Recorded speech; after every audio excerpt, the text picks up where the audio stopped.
10 startup mistakes every entrepreneur regrets.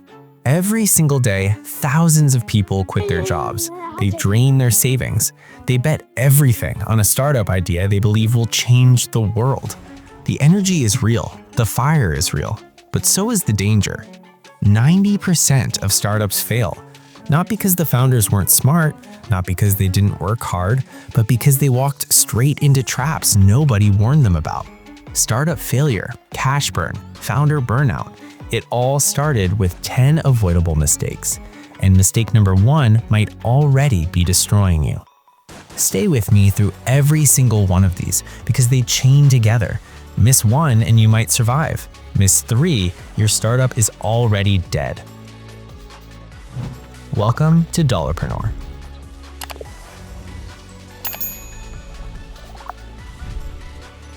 Mistake number 1, falling in love with your idea, not the problem.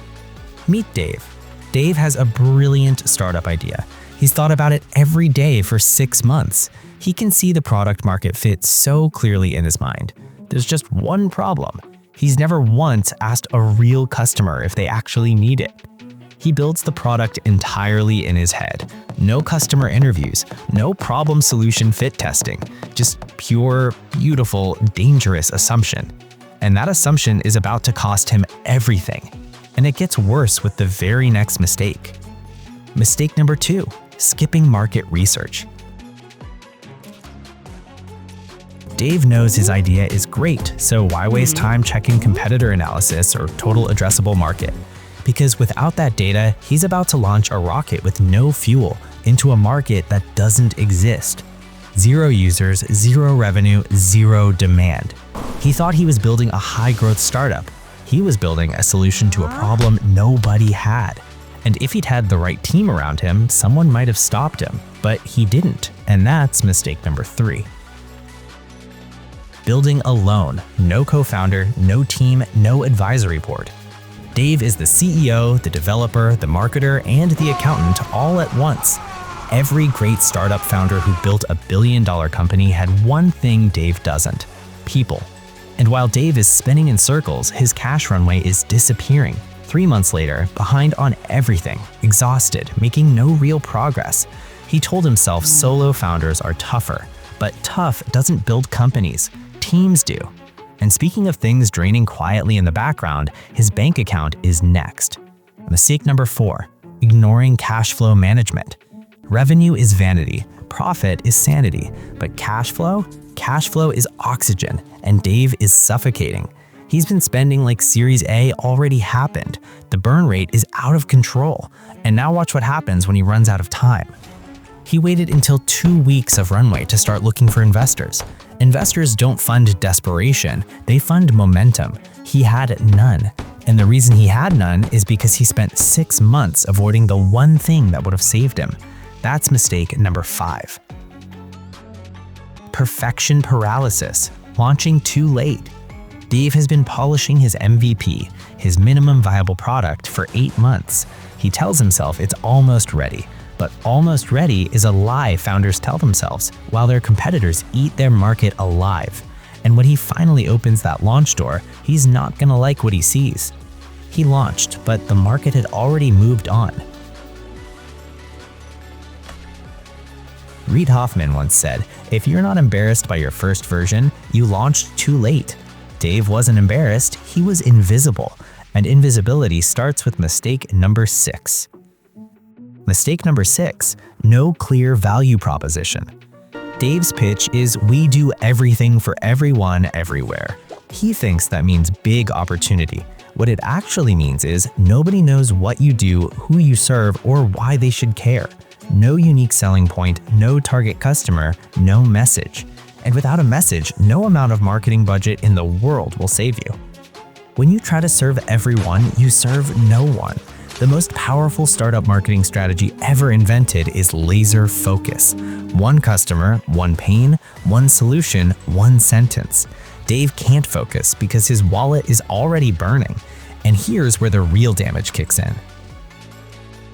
Mistake number 7, overspending before product market fit. Dave is paying $5,000 a month for an office he doesn't need. He hired a branding agency before he had a single paying customer, living like a Series B company on a pre-revenue budget. Every dollar he spends now is a dollar he can't use to survive the hardest part. And that hardest part gets much harder because of what he refuses to hear. Spend like a startup, not like a Fortune 500. Conserve capital until you have repeatable revenue. Until then, every luxury is a countdown clock. But you know what's even more expensive than spending wrong? Not listening. And what Dave does next makes every mistake so far even worse. Mistake number 8, ignoring customer feedback. His users are screaming at him. The app UX is broken, the pricing strategy is wrong, the messaging makes no sense, and Dave has his headphones on. He's listening to his own hype instead of the most valuable data source he will ever have, the people paying him, or not paying him, which is the whole problem. And there's a reason they're not paying him. It's not the product, it's the price. Negative feedback isn't failure, it's a free growth strategy. The 1-star reviews contain your next product update, your next pricing model change, your next marketing pivot. Dave throws them away, and then, terrified of losing the customers he has left, he makes one more mistake, the one that guarantees he loses money on every single sale. Mistake number 9, underpricing out of fear. Dave is terrified the price will push customers away, so he keeps lowering it. $200, $50, $9.99. He thinks he's being strategic. He's actually destroying his profit margin and training his market to see his product as cheap. Low price doesn't mean more buyers, it means the wrong buyers. And now he's working himself into the ground for nothing. Price communicates value.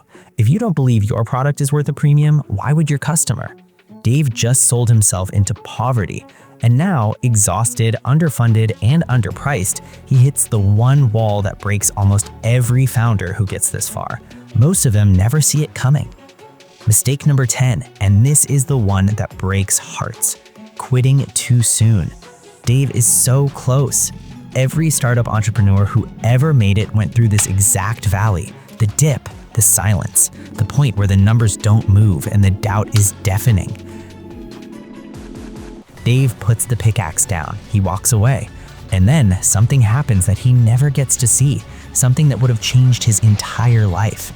The wall cracked on its own. The breakthrough was one swing away. It almost always is. The most successful startup entrepreneurs in the world, the ones running high-revenue businesses, the ones who scaled to 7 figures, 8 figures, they all hit this wall. The only difference between them and Dave, they swung one more time. So what does a founder who actually makes it do differently? Everything we're about to show you. What to do. A founder who survives doesn't avoid failure, they study it. They do their customer research before writing a single line of code. They track cash flow weekly, not monthly. They ship early, listen hard, price confidently, build with a team.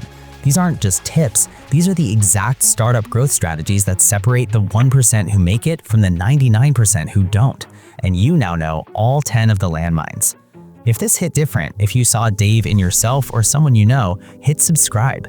Every week on this channel, we break down real startup lessons, wealth building strategies, and entrepreneur mindset shifts that can change your financial trajectory. Don't just watch, apply, because the next episode might be the one that unlocks everything. It's already waiting for you. See you there.